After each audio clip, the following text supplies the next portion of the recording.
Se lei non mi avesse detto questo, ma forse sarebbe mai successo quello che sta succedendo adesso, ad avere 4.000 pasti al giorno, in 77 location, in 24 città della mia zona in Sud California, ad aver già preparato 2,7 milioni di pasta asciutta. E non è grazie a Bruno, è grazie a mamma.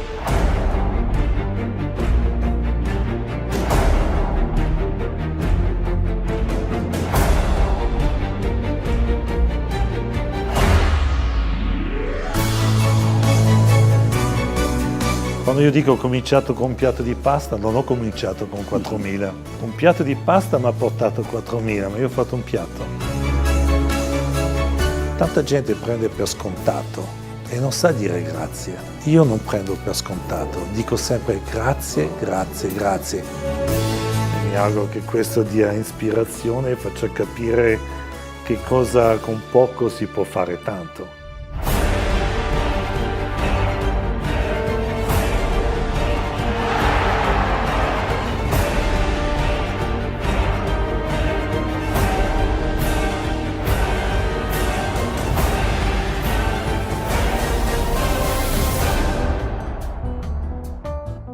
Buongiorno amici carissimi, bentrovati, ben sintonizzati su International Radio in compagnia della vostra Elisa Boscolo e del programma Vox Populi.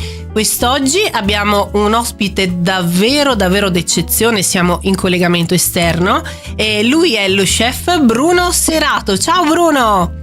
Ciao, International Radio, Lisa. Buongiorno. Good morning. Good morning. Bene, Bruno, io ho qui il tuo libro, il tuo bellissimo libro The Power of Pasta, di cui andremo a parlare durante questa intervista. Intanto ti ringrazio di essere qui in nostra compagnia. È un piacere enorme. Ecco Bruno, allora tu sei conosciutissimo in tutto il mondo, non solo come chef ma anche per altre cose, no? Che poi andremo a vedere, soprattutto per una bellissima realtà che tra l'altro ha iniziato la tua cara mamma Caterina. E questa è la parte più bella della mia vita, lo dico a tutti.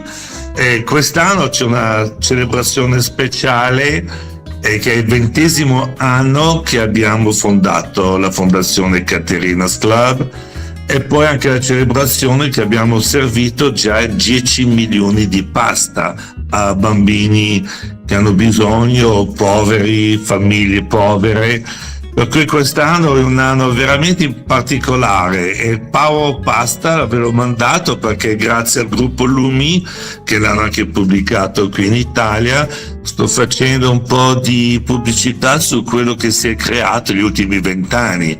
Servire 10 milioni di pasta non è facile, esatto.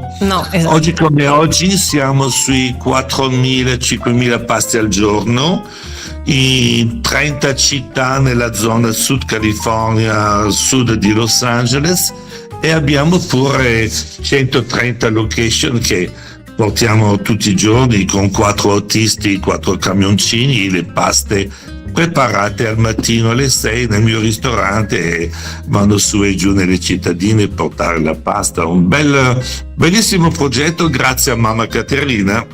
Io la chiamo Santa perché è stato lei darmi la via giusta. È successo 20 anni fa, mamma era in vacanza da me. Ma scusa, scusami se ti fermo un attimino, no? Voi siete originari italiani, giusto? Sì, dimmi se sbaglio. Siamo Bonifacio, Suave, vicino Verona. Proprio sei nostrano, quindi la nostra radio si trova in Veneto, quindi ecco, siamo veneti. Speriamo nostrano, come il buon salame. Come il buon salame, bravissimo. Buonamente salame. Allora, cominciamo un po' dall'inizio, no? È una cosa speciale all'inizio. Adesso dai, raccontami un pochino l'inizio, no? Poi riprendiamo il discorso appunto della beneficenza e di tutto, ma partiamo un attimino dall'inizio, giusto perché i nostri spettatori capiscano. Io ho letto anche il libro e invito i nostri telespettatori a leggerlo, però raccontiamo un pochino di te. Allora, i primi anni, la mamma dopo la seconda guerra mondiale col papà sono andati in Francia a raccogliere patate, barbabietole, come tanti immigrati facevano. Avevano il contratto di lavoro, altrimenti non potevano andarci. Hanno vissuto lì fino al 67, dove io con i miei fratelli e sorelle siamo nati. Poi siamo tornati a casa a Verona, San Bonifacio nel 67, fatto il servizio militare, aeronautica, pratica di mare a Roma, ho lavorato nei ristoranti, sono tornato, ma nell'80 ho voluto imparare inglese, perché parlando italiano, francese, se parlo inglese guadagno un po' di più. E sono andato da mia sorella, che si era già sposata con un americano, nel sud California, in pratica una mezz'oretta, 40 minuti sud di Los Angeles. Sono andato là per imparare l'inglese, non sono più tornato. Ho cominciato a fare il lavapiatti, il commis, il cameriere, e in 7 anni ho avuto un successo enorme. Con un po' di fortuna, perché dico a volte la fortuna ci serve. E ho trovato sto ristorante, si chiama White House, Anaheim White House, nella città dove c'è Disneyland. Chi guarda Disneyland, io sono 5 minuti di macchina dall'entrata di Disneyland. Quindi parliamo già di un posto bellissimo, ecco. E poi sai cos'è? La temperatura. Io d'inverno non vengo mai. No, hai ragione. La temperatura californiana. Guarda, mi trasferirei subito. Ormai mi conosci, sai che potresti fare la mia lavapiatti come ho fatto io quando sono arrivato. Hai ragione, potrei. Nel caso comunque, mi andasse male, tienimi presente. Comunque l'inizio è stato, ma io sono sempre stato un gran lavoratore dall'età di 13-14 anni. Come tutta la mia famiglia, anche mia sorella Flavia, mia sorella Stella, tutti i fratelli abbiamo lavorato già da giovani, per cui cominciare negli Stati Uniti a 25 anni a fare lavapiatti non mi ha spaventato. Io volevo imparare inglese, ero contento di lavorare al ristorante e lì ero bravo nel mio campo e sono stato ammirato dai titolari, dai direttori, e lì sono diventato il maître in giro di 5 anni in pratica. E al 7° ho trovato la White House in vendita, quello che me l'ha venduto una persona 10 lode che mi ha aiutato moralmente, finanziariamente, tutto, e mi ha dato il ristorante in mano in leasing fino a che potessi trovare un mutuo, ed è quello che è successo. Durante gli anni difficoltà all'inizio, ovviamente ho dovuto rifare, cambiare tutto.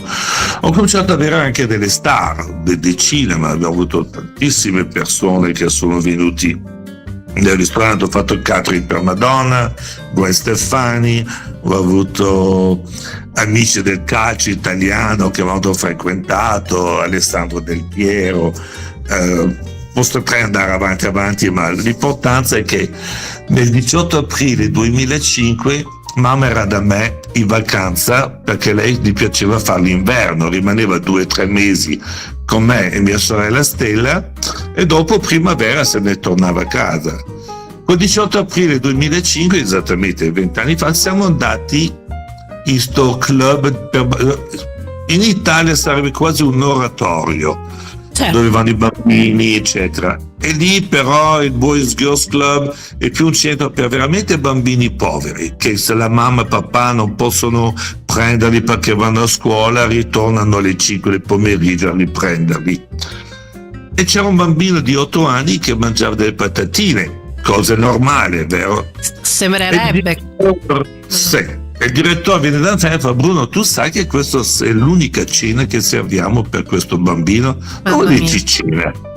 È perché lui abita in un motel, sai quando vedi hotel o motel abbastanza messi male di solito, e fa, tanti bambini abitano con le famiglie nei motel, che sarebbe una stanza a volte entre 8, 9, 10 persone. Mamma mia. 9 persone abbastanza. Noi spesso ignoriamo noi qui in zona delle realtà del genere, che purtroppo voi toccate con mano. In tutto il mondo. E poi ci sono anche brutta gente in questi motel, ci sono drogati, prostituzione, pedofili, c'è veramente una brutta, però ci sono anche brave persone che sfortunatamente economicamente non ce la fanno a pagarsi l'affitto per la caparra per uscire e abitano lì per anni. Allora, quel giorno lì del bambino, io dico: mamma, pensa a te, mamma, questo bambino che sta mangiando le patatine, forse è l'unica cosa che mangia questa sera. Mamma. Ha mangiato a mezzogiorno a scuola, però stasera forse non c'è cena. Come una mamma italiana cosa fa? Beh, Penso che tutte le mamme italiane lo farebbero, certo. ma fai una piatto di pasta asciutta. Ho detto ok, siamo andati al ristorante, fatto piatti di pasta asciutta a sto bambino e un altro paio per gli altri bambini c'erano, e questo è stato l'inizio. Da 1, 2, 3, 100, 500, adesso eravamo anche arrivati a di fare 5.000 piatti al giorno. E dopo 20 è una cosa che vi fa onore, perché non è da tutti assolutamente, quindi parliamo già di una persona, di persone con un grande cuore, perché noi anche qui, noi in Italia abbiamo mia mamma, no? Certo, però anche qui in Italia noi abbiamo tante persone che sono anche molto facoltose, però ignorano o fanno finta di non vedere, cioè voi non vi siete certo girati dall'altra parte. No, ma sai cosa? Anche io penso, dico sempre dicevo alla mamma, perché adesso è in paradiso, che il DNA anche di mio nonno, cioè durante la guerra mondiale aveva le pecore e tanti che avevano niente venivano dal nonno Giovanni: signor Giovanni, per favore un po' di latte, un po' di formaggio per i miei bimbi. E il nonno Giovanni Lunardi, il pastore di Villanova, non ha mai rifiutato qualcuno. E la mamma è così, le sue sorelle Giannini, Ivana così, la mia famiglia siamo stati cresciuti con quel DNA del nonno e aiutiamo gli altri, veramente è una bellissima cosa. Sul fatto dei appartamenti, poi c'è la seconda parte, dare da mangiare ogni giorno a tutte queste famiglie e bambini. Ho investigato perché queste famiglie abitano nei motel.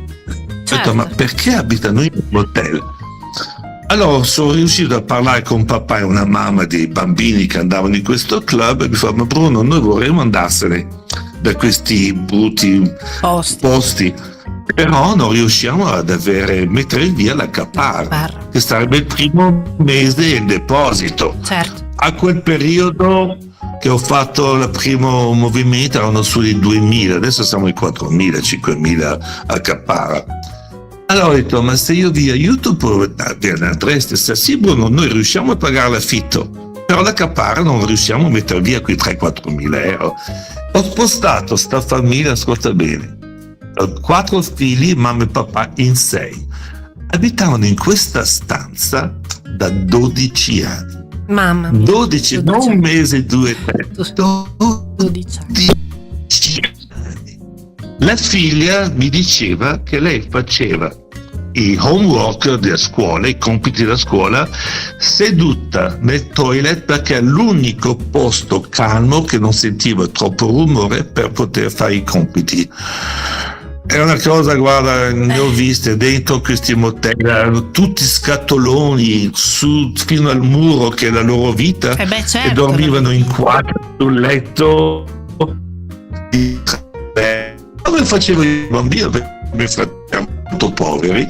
Quando eravamo in Francia dormivamo in 4 sul letto di traverso, perché non ci stavamo mica, per cui ho cominciato a aiutare queste famiglie, e un mese scorso abbiamo spostato la famiglia 270, per cui 270 famiglie, che è un bel numero, abbiamo spostato in appartamenti pagando loro la caparra. E la cosa meravigliosa è che i bimbi emotivamente, mentalmente, emozionalmente e accademicamente le scuole migliorano. C'è una mamma, bello quello, e la mamma mi ha chiamato un giorno e mi fa: Bruno, voglio dirti che mio figlio era il peggiore della classe quando abitavamo nel motel. Ci hai spostato 6-7 mesi fa, questa mattina è arrivato con i migliori studenti della classe. Ecco, vedi. Sono Questa è la cose... risposta, è quello che dico amici: quando senti una cosa sai che stai facendo la cosa giusta. Penso che queste veramente siano emozioni che ti ripaghino di tutto quello che fai, del tuo impegno per queste persone. Bello. Ecco. Poi abbiamo un terzo progetto che ho iniziato 6-7 anni fa. Questi ragazzini che vanno in questi Boys Girls Club, il oratorio, mi dicevo, poi quando sono teenager 16 anni non possono più, perché lì sono per i bambini fino all'età 16 anni, e li vedi in giro per strada, sai, non è che siano in posti migliori, non è come una volta che andavi fuori per strada, bicicletta con gli amici, giocare a pallone. Adesso devi stare attento a chi c'è in giro, e lo sappiamo benissimo. Ho detto, quasi quasi comincio a fare una scuola di camerieri o di lavare i piatti, come ho fatto io, dove fanno tutti in pratica. Allora prendo 6-7 ragazzini e ragazzine e per 3 mesi insegno a loro a lavorare nel mio ristorante. Bello. Allora, se tu lavori 3 mesi da me, o dietro in cucina, o di fronte, in sala, o come hostess, hai 3 mesi di scuola culinaria in pratica, e domani puoi andare a lavorare, e dopo, come ho detto, che il mio ristorante ci sono minimo 80 hotel, sicuramente trovi lavoro. Per cui certo. È un insegnamento per loro trovare lavoro e aiutare i genitori. È un'ottima referenza anche, soprattutto. Guarda, il lavoro per uno è eccellente. Ma Bruno, hai qualcuno che ti supporta in queste tue iniziative o fai tutto da solo? Allora, c'è una radio, fatalità, siamo in radio con voi, c'è la radio KFI AM 640, è una delle radio più famose degli Stati Uniti.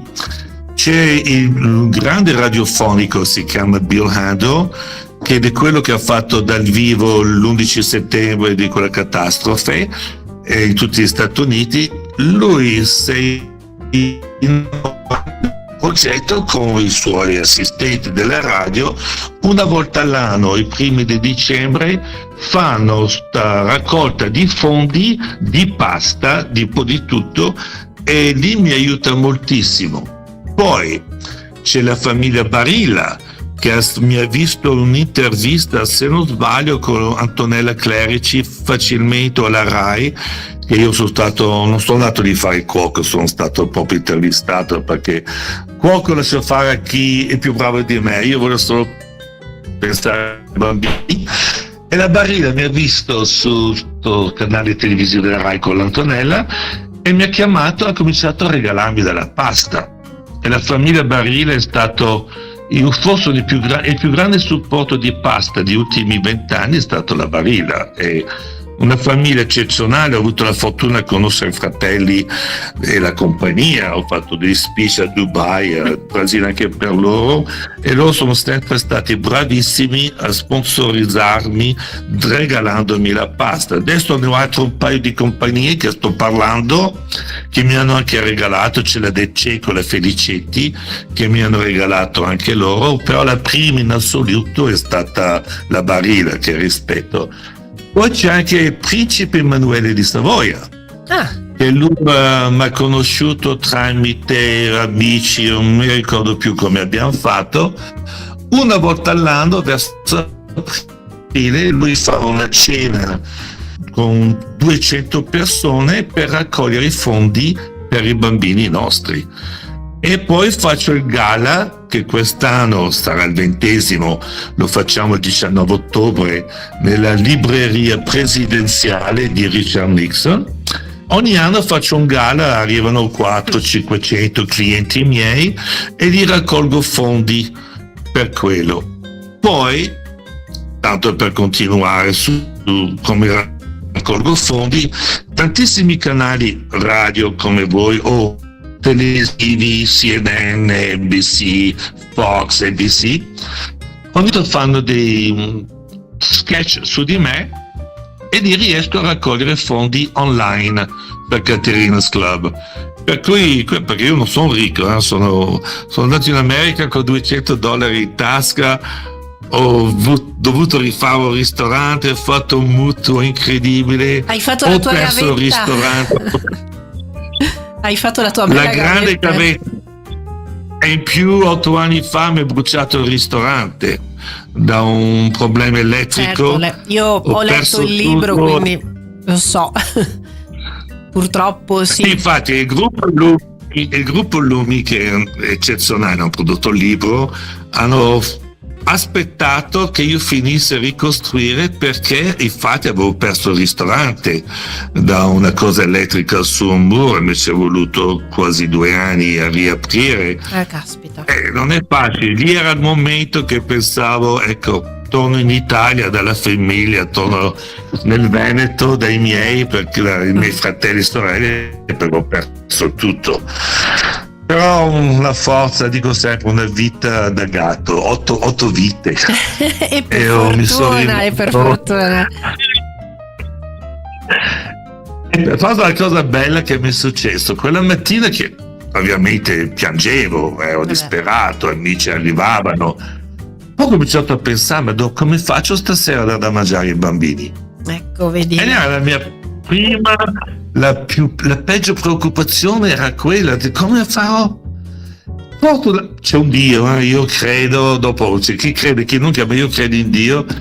Mi suona il telefono, mi chiama il vescovo della mia zona e mi fa: Bruno, sono veramente disturbato a vedere in televisione quello che ti è successo, mi spiace moltissimo. Ho detto: ma hai bisogno di una cucina per i tuoi bimbi? Ecco. Allora lì mi sono cominciato a cantare alleluia, alleluia. Ho detto: vescovo, ma certo. Il giorno dopo ero lì che cucinavo i bambini, non abbiamo perso neanche un giorno. Ecco, non sono rimasto là 2.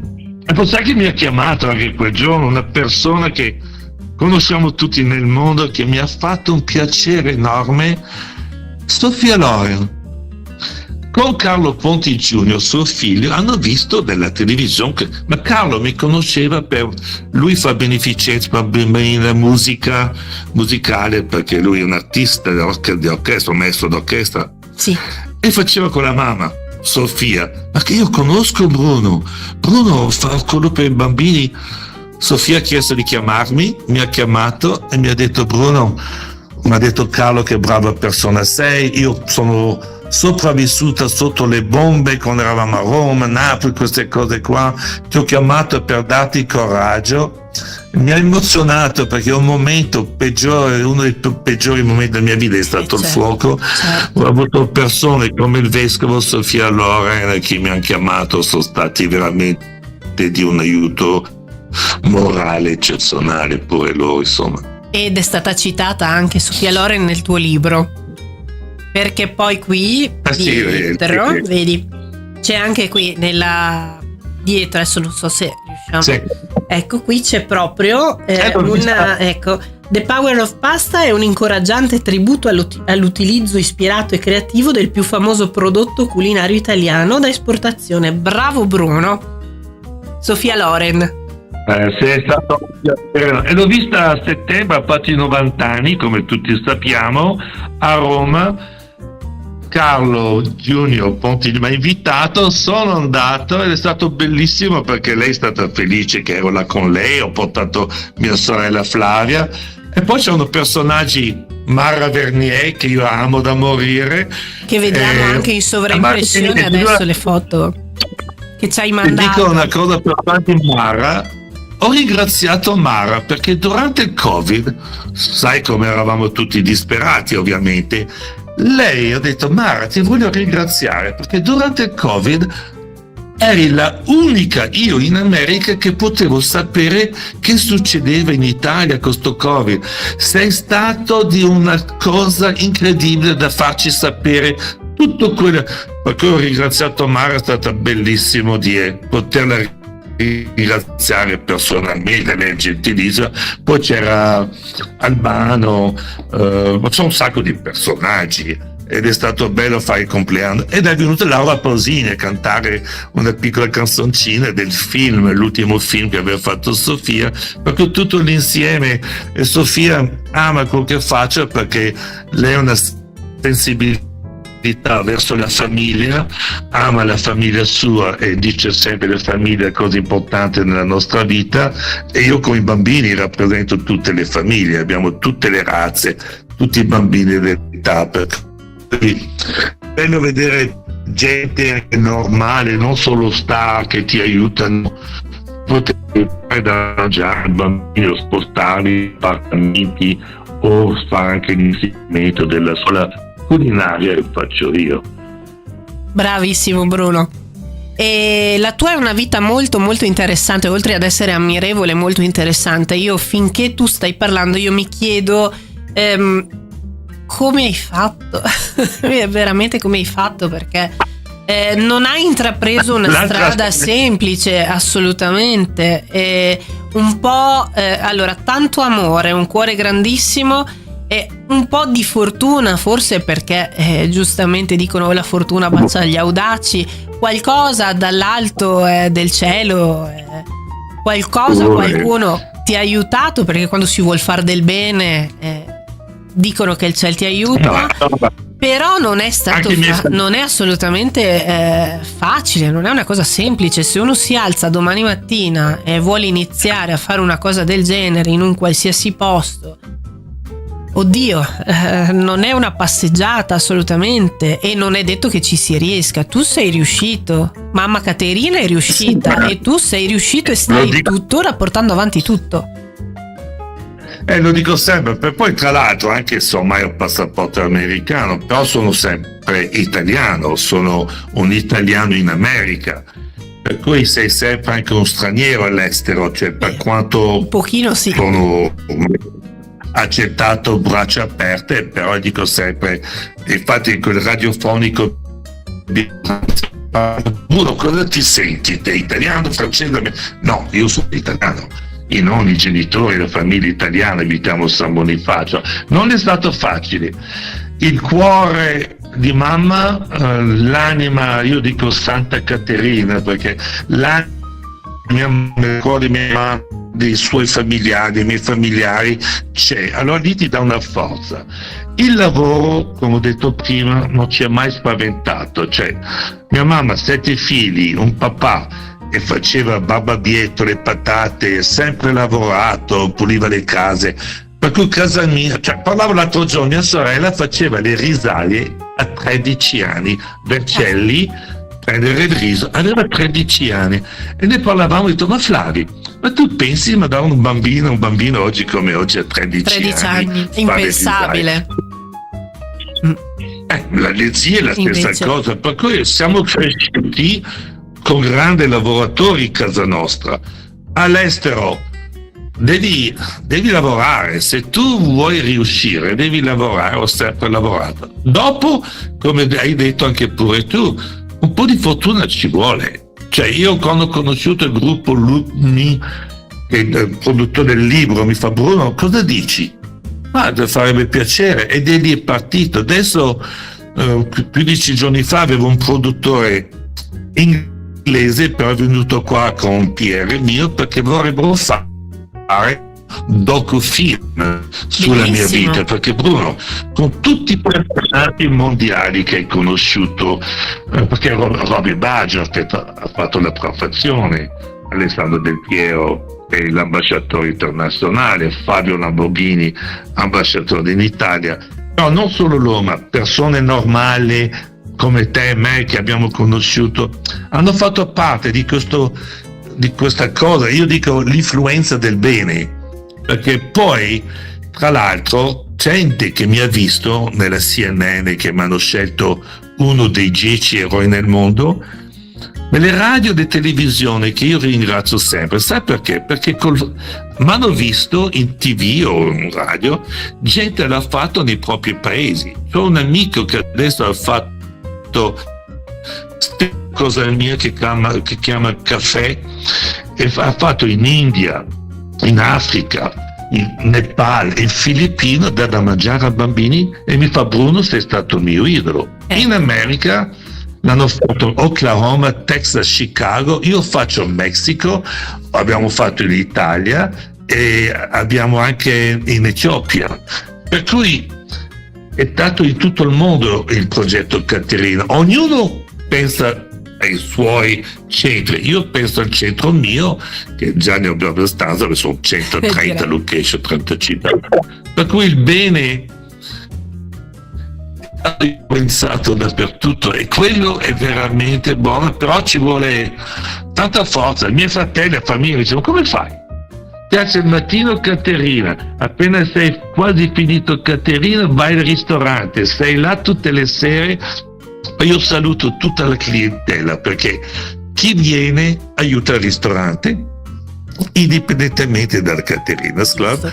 Poi io vado alla clientela e dico grazie di essere qui a mangiare, per cui ci vuole tanta forza. Sì, quello c'è una cosa che io non ho mai avuto paura di tirarmi dietro. Questi produttori vogliono fare questo docufilm per poter farlo vedere nel mondo, per far capire che con un piatto di pasta si può nutrire di persone. Dico sempre: verissimo. Non ho bisogno di Carlo Amati, di bombe nucleari, ho solo bisogno di trasformare il mondo, e mi auguro che questo messaggio lo segua tutti. Mi hanno detto anche Papa Francesco, che ho avuto una fortuna enorme di conoscerlo, e mi fa: bravo ragazzo, continua così. Mi ha toccato la spalla, adesso chi mi vuole toccare la spalla mi deve dare $5 per i bambini. No, è stato, a me piace vedere che altra gente piace il mio progetto, e quando lo fanno la replica è una cosa stupenda quella. Bellissimo. Allora Bruno, io purtroppo ti devo salutare adesso perché abbiamo esaurito il tempo a nostra disposizione, ma ti invito nuovamente, magari un pochino più avanti, a parlarci anche in maniera un po' più dettagliata anche di questo docufilm, se si farà, quando si farà, e di tante altre cose, perché tu hai veramente tanto da raccontare, non solo quello che hai raccontato oggi. E invito i nostri spettatori magari ad andare ad acquistare il libro e a seguire i tuoi social, e lì possono trovare il tuo sito, possono andare a trovare tutti i riferimenti possibili. Ti ringrazio di avermi invitato. Io quando parlo con giornali, televisioni, radio italiane, il mio sangue è italiano, per cui ciao e grazie mille. Grazie ancora, e viva Bruno. E viva la pasta, hai ragione. Un bacione Bruno, grazie di tutto. Ciao, grazie infinite. Ciao. Alla prossima.